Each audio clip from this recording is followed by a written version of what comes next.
Imaginen una subcultura rebelde, vibrante y desafiante que se levanta contra la autoridad establecida. Piensen en el punk, con sus raíces en el Reino Unido y su influencia de los Estados Unidos, transformándose en algo único en Japón. Ahora, déjenme llevarlos en un viaje en el tiempo. ¿Qué pasaría si les dijera que los punks no son un fenómeno moderno, sino que han existido en Japón desde el siglo XVII, desde el 1600? Soy Nico Quiroga y hoy les voy a revelar mi tesis sobre cómo los punks tatuados no solo dejaron su marca en el siglo XX, sino que también se enfrentaron a los samuráis hedonistas del periodo Edo, cambiando el curso de la historia japonesa. Así que acomódense, que desde acá, desde mi estudio en Olivos, comenzamos con este podcast. La escena punk en Japón comenzó a finales de los años 70, con bandas como Friction, The Stalin y Hijo Gaidan. Escena que trajo principalmente a jóvenes japoneses descontentos con el status quo, personas con orientaciones sexuales alternas, personas pobres, extranjeros. Ellos se sintieron atraídos por la estética y las letras anticapitalistas y antigubernamentales del punk, en un movimiento exiliado al underground, pero que salta a la escena pública en 1982 con el estreno de la película Burst City, una película de acción post-apocalíptica dirigida por Sogo Ishii, en la que sonaba música de The Rockers and the Stalins. La rebeldía contra la autoridad, el espíritu de resistencia y la crítica social que promovía esta película, así como la estética y la música del punk rock, impactó fuerte a la sociedad japonesa. Un público sumamente conservador, no acostumbrado a la crítica hacia el gobierno o hacia lo establecido. Michiro Endo, el líder y vocalista de The Stalin, estaba en boca de todos no solo por su música provocadora, sino también por su estética, que simbolizaban una forma de reclamar el cuerpo como un espacio de resistencia y de autoexpresión, una forma de luchar contra lo establecido, contra las creencias arraigadas en Japón. En el año 1603, Ieyasu Tokugawa concretó la unificación de Japón bajo una misma bandera a través de un gobierno militar. Edo, lo que es hoy Tokio, pasó a ser la capital de Japón.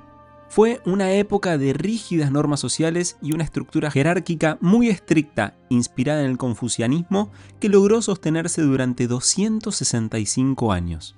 Todo tenía censura, desde la vida social hasta el arte. Y como dice Freud, si hay represión, hay retorno de lo reprimido.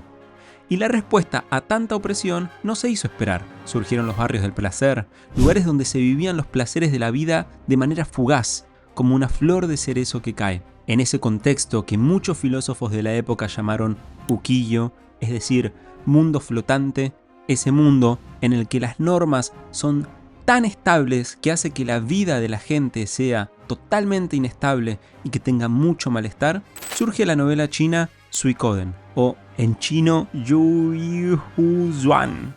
No sé cómo se dice, vamos a preguntarle a Google Translate que lo diga por nosotros. Eso mismo. Esa historia, la del Suikoden, cuenta la historia de 108 forajidos que se rebelan contra un gobierno corrupto. En Japón, esta historia impactó muy fuerte porque fue traducida, adaptada e ilustrada por maestros como Kuniyoshi Kunisada. Y se convirtió en una fuente de inspiración para los tatuajes porque sus personajes, esos 108 héroes, en las ilustraciones de la historia poseían tatuajes de cuerpo completo, esos que hoy conocemos como horimono.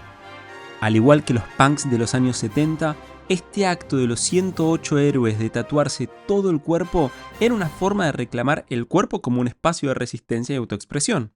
Y como Michiro Endo, el monje Kaoyo Rochijin de la novela del Suikoden, como buen pre-punk, se emborrachaba con frecuencia, vomitaba en recintos sagrados, tenía todo su cuerpo cubierto con tatuajes de flores de cerezo y aún así era un héroe defensor de mujeres indefensas. Esto hizo que cada vez más personas del periodo Edo se identificaran con los tatuajes de estos personajes. Y así comienza la historia del tatuaje japonés, como les cuento en este episodio del podcast. Estos puntos de conexión muestran que aunque los héroes del Suikoden y los punks provienen de eras y contextos totalmente distintos, comparten un espíritu de resistencia, rebeldía y lucha por la justicia que los une en una línea de pensamiento y acción similar. En mis días de adolescente comencé a coquetear con el metal alternativo y el nu metal con bandas como Marilyn Manson y Coal Chamber. Rápidamente me di cuenta que ese no era mi lugar, que lo que yo sentía no era depresión o enojo, que era el estado al que me invitaban esas bandas. Así fui virando hacia el pop punk, con bandas como Good Charlotte, New Found Glory y Blink 182. Ahí, con esa estética, mi sensación de rebelión cobró otro sentido. Me rebelaba contra la idea de no encajar en las convenciones sociales de la época, contra la melancolía que me generaba que mis días de jugar todo el día Final Fantasy con mis amigos habían terminado, contra el deber ser encargado en la figura paternalista del hombre que tiene que jugar bien al fútbol para pertenecer. De hecho, aún detesto cuando alguien me pregunta ¿de qué cuadro sos? Y en el periodo Edo, la figura del padre, el nombre del padre, como diría Jacques Lacan, estaba encarnado en la familia Tokugawa, la familia militar en jefe, quienes decidían y censuraban cada aspecto de lo social, aún por encima del emperador. Contra eso se rebelaban los seres tatuados del Suikoden, contra la idea de que el propio deseo esté modelado a imagen y semejanza de un otro todopoderoso que se propone como completo. Y así como siempre que surge un movimiento aparece un contramovimiento, contemporáneo a los punks, Yukio Mishima, que fue un escritor, dramaturgo y ensayista japonés, surge como la contracara del movimiento de la izquierda rebelde representada en los punks. Aunque también rebelde a su propio modo, aunque por derecha. Mishima era un ferviente nacionalista que creía en la restauración de los valores tradicionales japoneses del periodo Edo, volver a la figura paternalista del emperador, quien debía ser venerado como un símbolo de identidad nacional. Valoraba profundamente el liderazgo de Tokugawa y Ieyasu, y también valoraba los valores samurái del Bushido, promoviendo una vuelta a la disciplina, al honor y a la estética del Japón premoderno, que los punks japoneses occidentalizados y movimientos afines post Segunda Guerra Mundial, a sus ojos, habían degradado.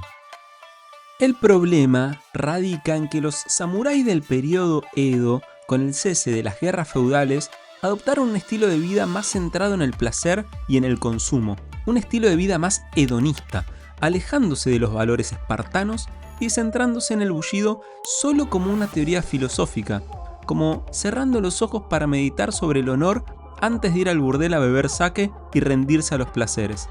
Porque recordemos que los samuráis, que eran la crème de la crème, por todo el cambio social que se producen, se comienzan a empobrecer y empiezan a vivir esta vida más hedonista y alejada de la palabra samurái como servidor. Entonces la utopía de Yukio Mishima fue una utopía que nunca existió, o fue una utopía que sirvió para unos pocos a costa del sufrimiento de muchos otros. Mishima, a los 45 años, ya siendo un famoso escritor y un influyente intelectual en Japón, fundó una milicia privada llamada Tate no Kai, Sociedad del Escudo, con el objetivo de defender los valores tradicionales japoneses y el papel del emperador. Y el 25 de noviembre de 1970, Mishima y 4 miembros del Tate no Kai tomaron como rehén al comandante del cuartel general de las Fuerzas de Autodefensa de Japón en Tokio. Su objetivo era llamar la atención sobre lo que él percibía como esta decadencia moral y la pérdida de los valores tradicionales en la sociedad japonesa de posguerra. Desde el balcón del edificio del cuartel, Mishima pronunció un discurso apasionado entre los soldados reunidos, instándolos a levantarse y restaurar los poderes del emperador. Obviamente que su discurso fue recibido con mucha burla y mucho rechazo, con lo cual él, sintiéndose herido profundamente por su discurso fallido, regresó al interior del edificio y se realizó un seppuku, el ritual que cometían los samuráis, que consistía en cortarse el abdomen. ¿El movimiento de Yukio Mishima dio origen a los punks? ¿O los punks de todas las eras dieron origen a Yukio Mishima? Es una pregunta que me gustaría que me respondas en los comentarios. ¿Cuál es tu opinión al respecto? Y mientras haces eso, te cuento que si te querés tatuar conmigo un diseño de estilo japonés como estos, pero vivís en otro país o alejado de mi estudio en Olivos, estoy haciendo encuentros virtuales 1 a 1 en el que vos me contás quién sos, qué querés representar y yo me encargo de armarte un diseño exclusivo para vos, para que vos puedas ir y llevárselo al tatuador que te genere confianza. Junto con el diseño voy a incluir la historia del personaje que te estás tatuando, además de una paleta sugerida de colores para tu tatuador. Si estás interesado o estás interesada, te dejo mi contacto en la descripción del video para que me mandes un mensaje y comencemos tu proyecto. Sigamos con el podcast. Yukio Mishima idealizaba una versión del Bushido que enfatizaba el honor, la disciplina y el sacrificio. Valores que él creía que se habían perdido en la modernidad, pero que en realidad ya estaban en declive durante el propio periodo Edo. Su visión no necesariamente reflejaba la realidad histórica de los samuráis del periodo Edo, sino que era una idealización de los valores tradicionales japoneses. De hecho, en su obra literaria Kinkakuji, El pabellón de oro, Mishima presenta la obsesión de un joven monje con la belleza del pabellón de oro en Kioto, obsesión que finalmente lo lleva a quemar el templo.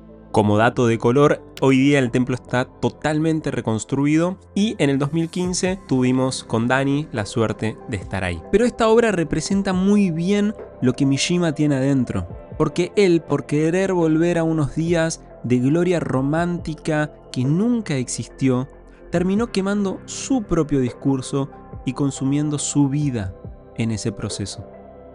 Ningún discurso tiene la respuesta última. Ningún discurso tiene las respuestas a todas nuestras preguntas.